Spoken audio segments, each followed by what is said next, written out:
Hello, everybody, and welcome to today's Friday Live. Today is April the 14th, the first Friday after Easter. I hope that you all had a lovely, relaxing Easter break with family, friends, loved ones, lots of yummy food, all those sorts of things, that you're able to take some time out, which is so important. I spent Easter attempting to sand my back deck, which had its own problems and issues. I've got a very old deck that is very weathered and badly needing rejuvenation. So that's what my husband and I attempted to do over Easter. But of course, Melbourne chose to have the coldest Easter in 43 years or something, and it rained and stormed. So that was a pretty funny experience. So, but anyway, that's what we were doing over Easter. We had a good time regardless. It was nice to just hang out and just be together. So I hope that wherever you were, you had a nice Easter break. Hey Carly, thanks for saying hi. Nice to see you. I haven't seen you for a little while, darling. I hope all is well with you, and that spring has sprung in Vancouver or around that area. I hope that you're starting to see the sun, the new growth poking through, because you guys are all moving into spring there, or are in spring. Anyone else who wants to say hi, let me know where they how they are, what's going on in their lives, wants to comment, let me know where you are in the world. Anything at all that you want to say, feel free to post it below, as long as you keep it clean. I don't mind. If you want to say hi to me, feel free. All is so well. So wonderful to hear, Carly. Really, so wonderful to hear, honey. I was just thinking about you the other day and wondering how things are going. Oh wow, there's a beautiful double rainbow that's happening right where you are. Oh, gorgeous. Gorgeous. Okay. Anybody else? I can see a few people. The notification might be filtering through that I'm live here. I've got a couple of questions that I've got to answer, so I'll answer those. But obviously, if you have a question or anything you want to ask me, feel free to post it in the comments below, and I will do my best to answer it for you. Hey Roz, hi, nice to see you. Really nice to hear from you, honey. I hope all is well in your world. And anyone else who wants to say hi, this is a great time to do it. Let me just check. My assistant was just putting the um, other questions together. So let me. Okay. All right. Um, okay. So there's quite a few questions here. So Um, if you've just recently sent me a question through, like in the last day or so, or a couple of days, I just want to pre-warn you, I may not get to it. I can only answer about 3 questions per live, really, and do them any justice. So anyway, let's see how we go. There's quite a few questions here, so I may not get through to all of your questions. If not, I will answer them next week on next week's live. Hey Andrew, hi, nice to hear from you. I hope that you are having a relaxing time. I know where you are, on the lakes. I hope that you're having a great time there. And anybody else who wants to say hi, feel free to do so. Alrighty, so let's get started with some of these questions. Let me see. All right, so first question for today is, hi Fiona, how do you deal with a partner who blames you for the current state of the relationship and doesn't take any responsibility for his part? How do you deal with someone who says they're not interested in improving things and that they can take care of themselves and that they don't need me? I know that we are not in a good space and goodwill is out the door. Right. Well, there's your first hint, right? Can you hear? And I'm going to come back to the second part of the question here. Or actually, no, maybe I'll finish that. I know we're not in a good space and goodwill is out the door, but I'm struggling to make peace with it all being up to me and him saying it's all my fault. It feels unfair, untrue, and like I'm solely the problem, which makes me feel even worse about myself. And look, I can completely understand that, honey. I really can. It's not easy when someone is projecting blame, when they're that shut down that they are incapable of being reflective. They're just not in that frame of mind, and they're projecting and they're pointing their finger and blaming. And first of all, I want to say, and this is a great question, because I'm sure there'll be many people listening who can relate to what you're saying. Okay, many people. Hi Lee. Hi, Fiona. I hope you had a fantastic birthday. I did, thank you. To everyone, it was my birthday yesterday, so thank you, Lee. Appreciate that. I did have a nice birthday. Going out for a lovely. I went to a local Japanese all-you-can-eat restaurant with my kids last night. They really wanted to go to one, and I got to say, I was pretty impressed for an all-you-can-eat Japanese. My expectations were low, and it was actually really good. I really was. It was really impressive. So, I had dinner with my kids and my family, and I'm going out for a lovely romantic dinner with my husband on Saturday night, which would be nice. You're in Mexico? Oh, wow. How awesome. And then Las Vegas for our dance festival. I know that Lee and his wife are amazing dancers, and that's what they do a lot of. So how incredible. Good for you, Lee. That is so awesome. And thank you so much for jumping on my live and saying hi when you're in the middle of doing this in Mexico. That's amazing. Thank you. I really appreciate it. And I'm really happy for you, Lee, that things are going so well. I really am. That's awesome. Good for you. All right. So let me get back to this very important and very relevant question. So this is something that certainly crops up in the early stages with my private clients and in the early stages of my relatable students. This would be a common question because this is a very, very, very common situation. So the first thing I want to say is if you are in this situation, if you are experiencing this, this is super, super, super common. Okay? Really, really common. And people end up in this place, as this person said, because I know this person's been following me for a while. As this person has said, I know that goodwill is low. Absolutely, when goodwill is low, you've got to understand this. This is why helping people create goodwill is a very, very big part of the early stages of what I teach. When goodwill is low, people will project blame. They will point fingers at each other. They will get defensive and shut down, and they will just kind of it's almost like we get into this really self-protective, wrapping armor around ourselves, and we just go into self-protection mode.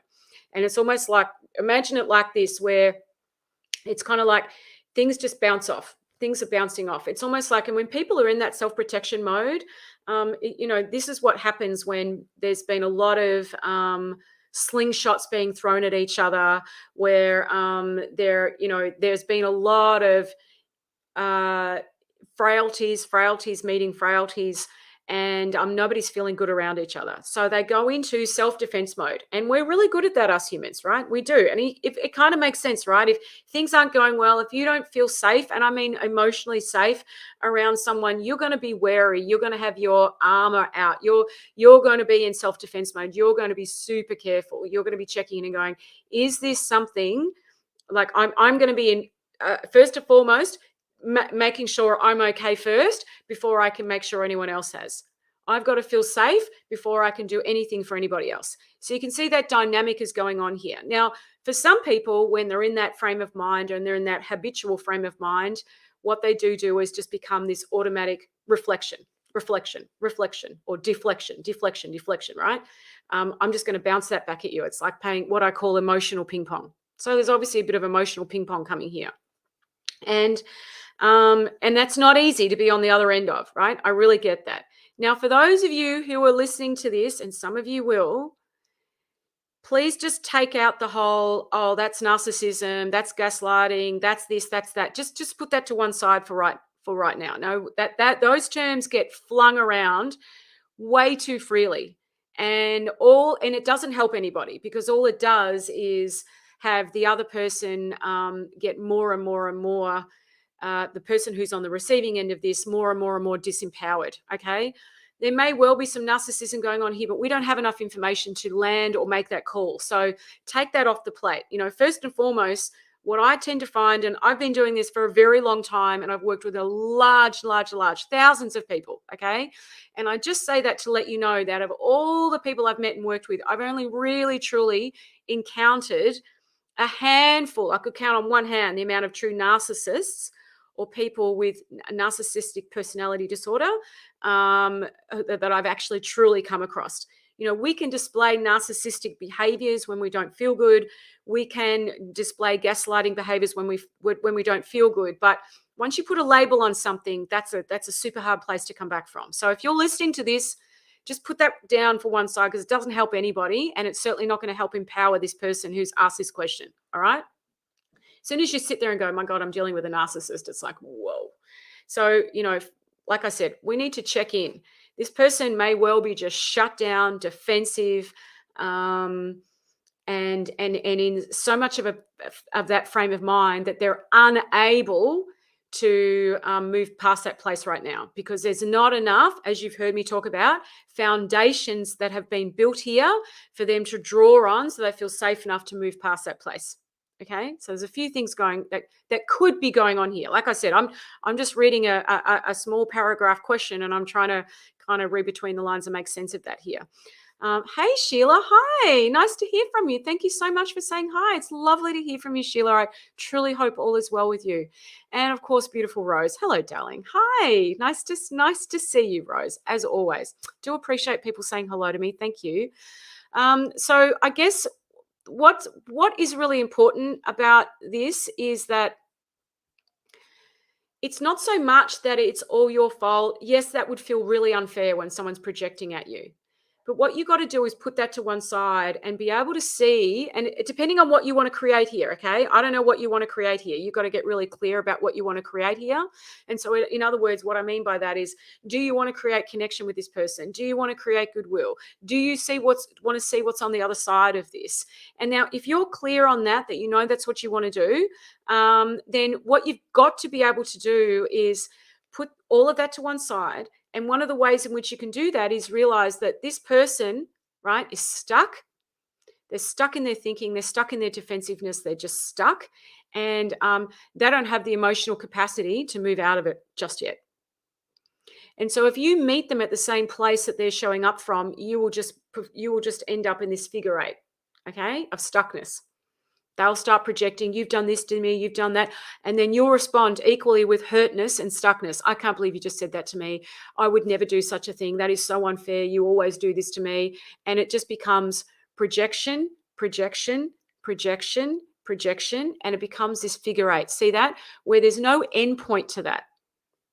It's just, this is where we end up with two we's, no me. Okay? Two we's, no me. And so when there's been two we's, like two silos in a relationship for a long time, then there's no emotional trust. There's no history of dealing with conflict well. And people are in defense mode first. All right. And defense mode is I represent me. I represent me. I'm going to take care of my interests. I'm going to take care of my interests. That is first and foremost my absolute aim here. It's not to connect. It's not to create goodwill. It's not to do any of those things. It's just to take care of me. So I'm going to say things have been rocky for quite a while for you to get to that point. And it's really important that you get really clear on what you want to create, because the clearer I am on that, the more I can show up in a way where I'm not meeting that person where they're at. I'm meeting them on the other side of that.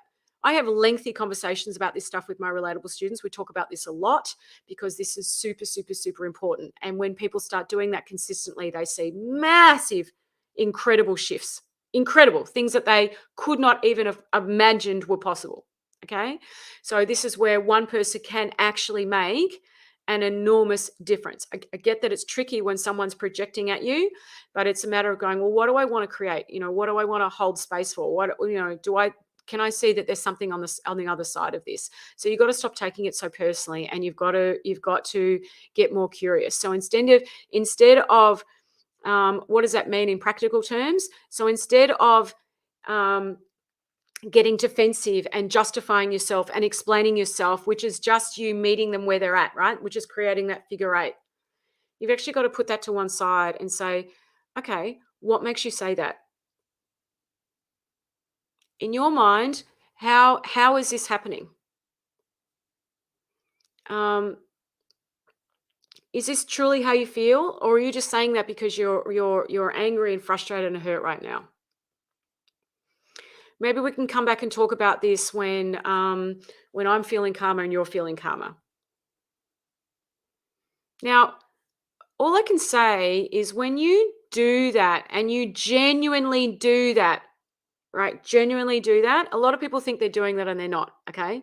really. When you genuinely do that for a period of time, and I don't mean a week or a couple of days, right? Which is what people do. Well, I tried that for a couple of days. I didn't get anything back, so I went stuff it. Or I tried that for a week. I didn't get anything back, so I went stuff it. Or right? You got to do that consistently for a period of time because when things haven't been good for a long time, people won't trust in that. They'll be slow to trust in that. They'll be like, okay, this is weird. This is not what we normally do. We normally throw pot shots at each other. We normally attack each other. We normally have a go at each other. We kind of shut down and disappear. So this is kind of unusual for me. So it takes a little while for people to have any faith and trust in that. Now, if you've been doing that consistently for a while and you know within yourself without any doubt that you have been, that's then when I think you need to be asking yourself a different question. Okay, I've done everything I can. I've shown up neutrally. I've shown up with goodwill. I've been curious. I've asked really insightful questions. I've not met this person where they're at, and I know that I've been doing that consistently. Then I have to ask myself, is this what I want? Is this honoring of me? Is this like, what is wisdom telling me about this? Okay. So that's where I would be going with that question. And for any of you who are stuck in that situation or in that dynamic, and there's a lot of people that join my relatable program in that dynamic. We talk about it a lot. And then they start to see what's possible for them and how they can approach something like that from an empowered way. So you can hear that this lady's very disempowered, which is totally understandable. I don't say that from criticism, but what I'm talking about is a way for you to be able to show up to that from a place of empowerment. And when you're feeling empowered, you're clear, and it's a way that you can stop that toxic figure eight cycle, right? Which is really toxic, which is that whole blame projection game. Everybody's focused on themselves, and nobody's focusing on the relationship and the whole and what's possible. So if you want to really change that, one person can, but one person has to do that consistently, and they have to really know themselves enough to know that they're doing it consistently. Again, all of these are things that I teach in Relatable. All of my students learn this stuff. So if there's something that you want to know about, that is where you can really learn that at a much deeper level. Okay. But what I've just told you now, you can run with and give it a go. Anyway, so I hope that helps. Hi, Jackie. Thanks so much for tuning in. You just started listening today. Awesome. Nice to meet you. Great to have you on the live. Really appreciate you commenting and saying hello. Sharon, hi, Fiona. Cooking for my daughter and friends this weekend. For camping this weekend. Oh, wow. Awesome. How fantastic. I feel sorry for anybody that was camping in Melbourne last weekend. It was torrential rain, sleet. At many times it was not good. So I feel Easter's a big camping weekend for us because it's normally beautiful, beautiful autumn weather. But it wasn't good. Beautiful warm weather in Toronto. Okay, cool. Well, that's a good thing because I know it gets very cold in Toronto, right? Hey, Deeza. Hi, darling. Happy birthday. Thank you, honey. Thank you so much. I really appreciate your birthday wishes. I really do. Thank you. Thank you so much for saying hi. Okay, so I hope that helps with that question. Next question.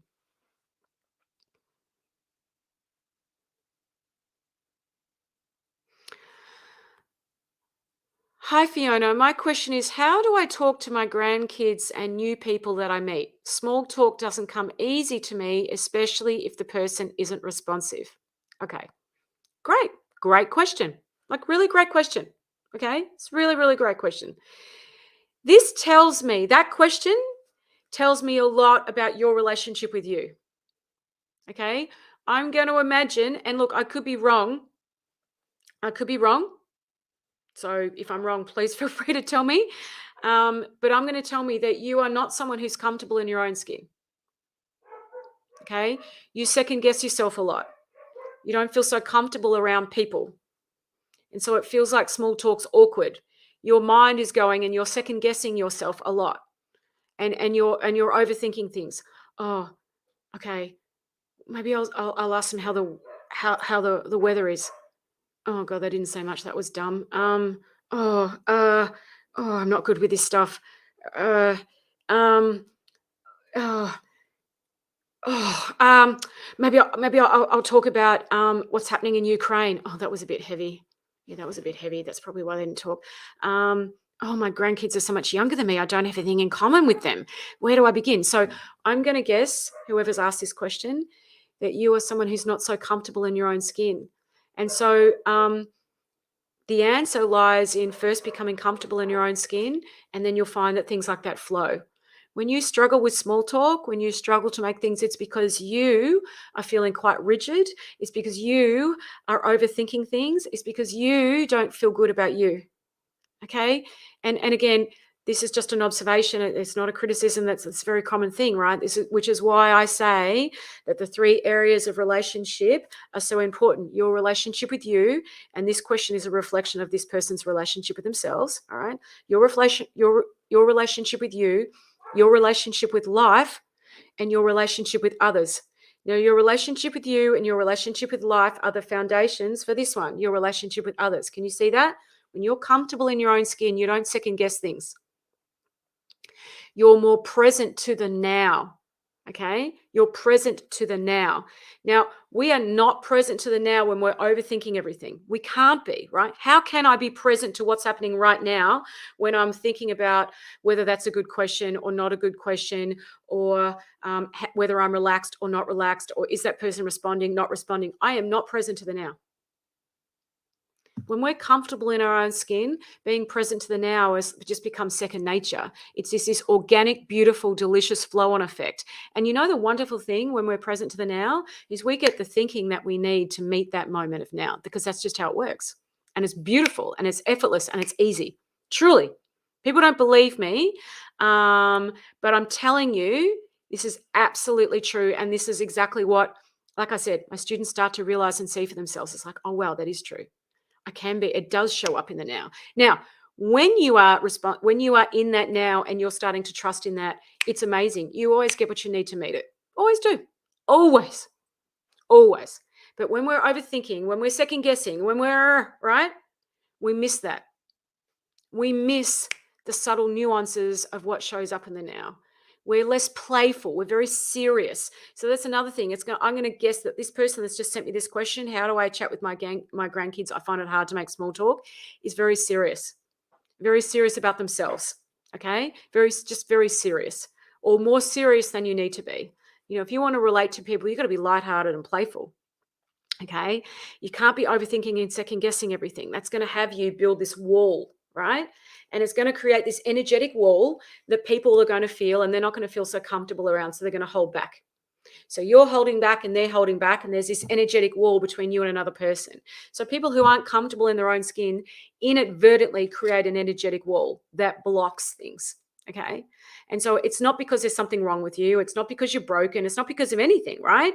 It's just that this is just something that perhaps you haven't noticed, seen in yourself. It's super easy to change and shift, right? Super, super easy. It doesn't require you going psychoanalyzing yourself and going back in the past and looking at all of those things. No, no, no, no, no. It's very, very simple, right?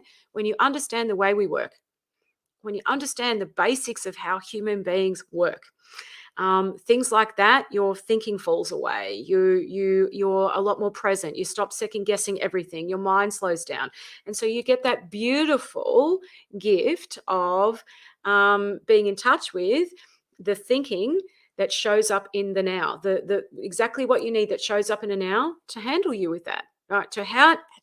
Help you handle whatever it is that lies in front of you. Whether it's small talk with someone, whether it's doing a presentation to a group of people, whether it's handling someone who's upset and distressed and projecting, like no matter what it is, this is what we have access to, and something we do not understand about ourselves anywhere near enough. We don't understand and don't appreciate about ourselves anywhere near enough.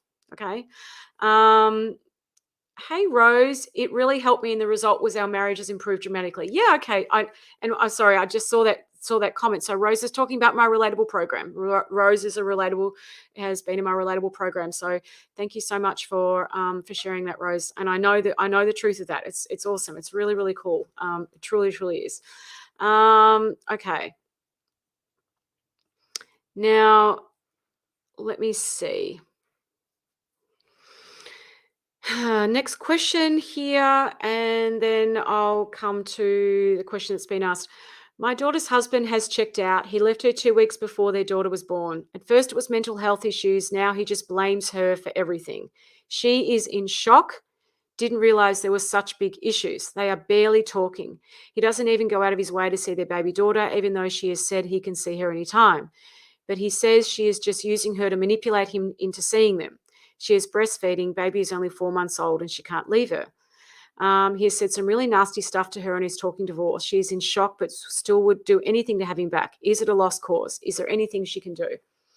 Um, First of all, I'm really, really sorry that your daughter's going through this. That's really, really tough to be going through that just before she's about to give birth, and she's still breastfeeding, and adjusting to being a mum, which is just massive.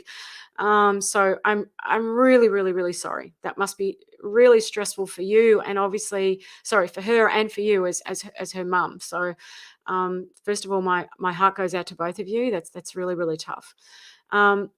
It sounds like your daughter's husband is in massive overwhelm. And look, without knowing everything that's going on, maybe, just as we go through an adjusting phase and dealing with the fact that we're about to become parents, a mother, so do men. It's huge for them, the responsibility of it, the weight of it, especially if he's, and again, I don't know this, but if he's moving into that main provider role, it's just a lot. And for some men, there's nowhere for them to talk to, nowhere for them to go. And so, they can't deal with their emotions, they can't deal with the overwhelm. And so for many people, and I don't want to make this about men, this is a human being issue. When we can't deal with our emotions, when we're kind of overwhelmed and frightened, we will project that out, okay? Because it's the only way we can get any kind of relief. We'll just project it out, which is what he's obviously doing with your daughter. I'm not saying it's okay, but I'm just trying to kind of help understand and put some context around this. Really, the best thing for your daughter right now is to focus on feeding her, like taking care of her daughter, just focusing on herself, okay? Or what I would call staying in her own lane. The best thing she can do right now is to stay in her own lane, give him space, not engage with him when he's being really nasty and horrible. It's just about sort of saying, look, you know, come back and chat to me when you're feeling better. And if he gets nasty and aggressive and angry, just gently saying, I'm not going to speak to you whilst you're being so difficult and nasty right now. I'm just not doing that, so that she can protect and take care of herself, because breastfeeding a baby is a lot. Taking care of a newborn is a lot. And she needs to do everything she can right now to honor herself and the journey that she's on, and just give him space. Okay, and give him space, because he's got to work through this in whichever way he can, and he really needs to sort this out for himself. It's not up to her to rescue him. It's not up to her to save him. He's got to go work that out, and he's either going to work it out or he's not. But she's also got to be really clear that him projecting that onto her is not helpful. Okay, and I might be stating the obvious here, but sometimes when we're so caught up in, especially when we're dealing with being a new mum, it's hard for us to be able to see the forest for the trees. And I appreciate that she would do anything to have him back, but at the moment, the best thing she can do is give him space, because he needs to go and sort that out. He needs his mind to calm down. He needs to just slow down. He needs access to some fresh thinking, and he needs to go and get the help that he needs to deal with where he is. And then from there, you're going to see what's on the other side of this. But in the meantime, your daughter's got to realize that this is not hers, it's his, and that it's really important for her to recognize what belongs to her, and to deal with that, and what belongs to him, and not to take that on board. Okay. And that is also the power of being able to stay in your own lane. So, when he's projecting onto her and he's telling her it's her fault and it's this and it's that, and it's a bit like the advice I gave to the very first question. This lady also needs to learn to stay in her own lane, okay, which means not taking it personally, recognizing that the other person's not in a great space, that's got nothing to do with them, and that the best thing they can do is stay calm and neutral, focus on themselves, and that when that person is ready to speak in a way that is honoring of her and the relationship, fantastic. But until then, leave them alone, let them have space, because nothing she can do right now, as you can see, is going to be taken in a way that is I guess with from the space of the benefit of the doubt. Does that make sense? There isn't that there, and she's got a young baby that she needs to take care of and focus on. So, is it a lost cause? I don't know, but genuinely giving someone space is a very, very powerful and empowering thing to do, because what she needs to get is her power back, because she's got a lot on her plate and a lot to deal with, and he's got to calm down and realize that uh, projecting his fear and understand and overwhelm onto her isn't helping anybody. And she's more than welcome to say that to him, but she's just got to be able to say it in a way that's not yelling, screaming, and all of those things, which is just going to inflame everything. And just being really, really clear. If you want to chat with me, you need to be nice about it. And if you're not ready to do that, that's okay. Go take some time, do whatever you need, but come back to me when you're ready to have a nice, calm, and what would be the word? Helpful conversation with me. Now, this is slightly different advice to the first person I gave, who I responded to, because I just feel intrinsically the situation is slightly different. But but uh, uh, but there's some very much some elements of similar type things here. So for each of those people, listen to what I said to each of you, and then take what is relevant and resonates to you out of my answer. Okay, so I hope that makes sense, and I hope that that is helpful. And again, I'm very, very sorry that your daughter is going through that. I truly am. Now, I'm just going to check in here and see whether what I'm saying is resonating, making sense, um, you know, uh, helpful to you. If you want to kind of let me know how I'm going with that, that would be great, because obviously I'm speaking here, and I've got no idea. So if you want to give me some feedback on that, that's fantastic.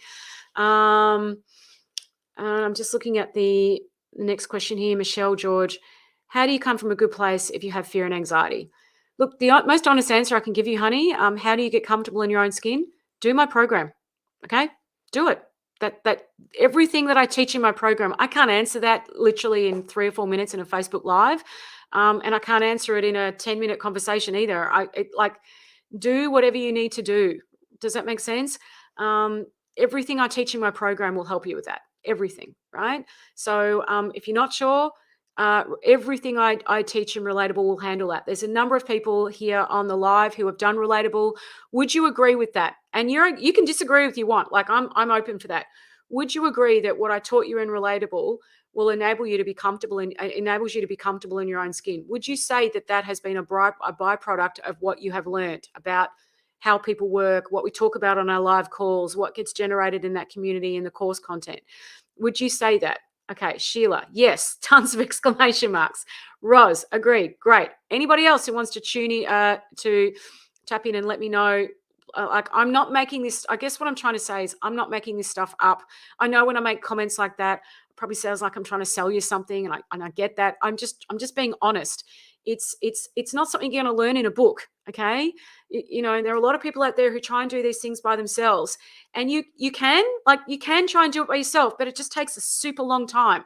I've done all the hard work for you, right? I've condensed it down into this awesome program where you get everything that you need, and the result is that there is this incredible sense of comfortability in your own skin, which enables you to put down the fear, the anxiety, the insecurities that get you stuck, and keep you kind of doing in those loops where you just keep, it's like Groundhog Day. Okay.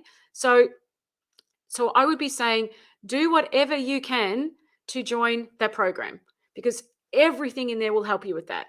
So, there's a number of people here, everyone's saying yes, yes, yes. And that was something that they didn't realize they would get when they joined. Okay.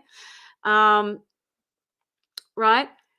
This is not something people thought they were going to get when they joined. They went to fix something, all right? And everybody, we talk about this a lot on the calls. People are like, I had no concept that I was going to find this. I had no concept that I was going to find me. I had no concept that I would feel as comfortable in my own skin as I've ever felt in my life. I had no concept that that would all start to fall away and disappear. Okay. Christine, I got your email today. Thank you so much, Christine. I read that just before I jumped on the live. I really appreciate that, honey. Christine sent me a beautiful email about the live call that I did on Wednesday. Said it was amazing. So thank you. I really appreciate that, Christine. It was an amazing live call that we had on Wednesday night with the relatable students. Really quite amazing. Making sense. What I've learned in relatable is hugely beneficial. It's an ongoing journey. Yes, it is. The wisdom just keeps revealing itself. Life-changing. Yep, it is. All right, everybody. I've got to fly. I've got a client in 10 minutes and I haven't had lunch and I'm hungry. So I hope this has been helpful to you all. If you have a question about relatable, if you want to know more about it, okay, you're more than welcome to jump on a call with me and have a chat. I'll put a link to that there and ask some questions about it. But really, you'd be blown away by what's on offer in that program. All right, everybody. I wish you all a wonderful weekend, and I will see you here next Friday. If you do have a question that you would like me to answer, send it through with a subject line in your email, Friday Facebook Live. Questions get answered in order that they get received in. So there's no guarantee I will answer it for you. Like there's a couple of questions I haven't got to this week, but those are questions that just came in the last couple of days. So the earlier you send your question in, the more you can be guaranteed that I will answer it for you on the live. All right, everyone. Thanks so much. Oh, you're welcome, Michelle. Thanks, Rose. Thanks, Sheila. Thank you. Appreciate that, darling. Thank you so much, everyone. See you next time. Ciao.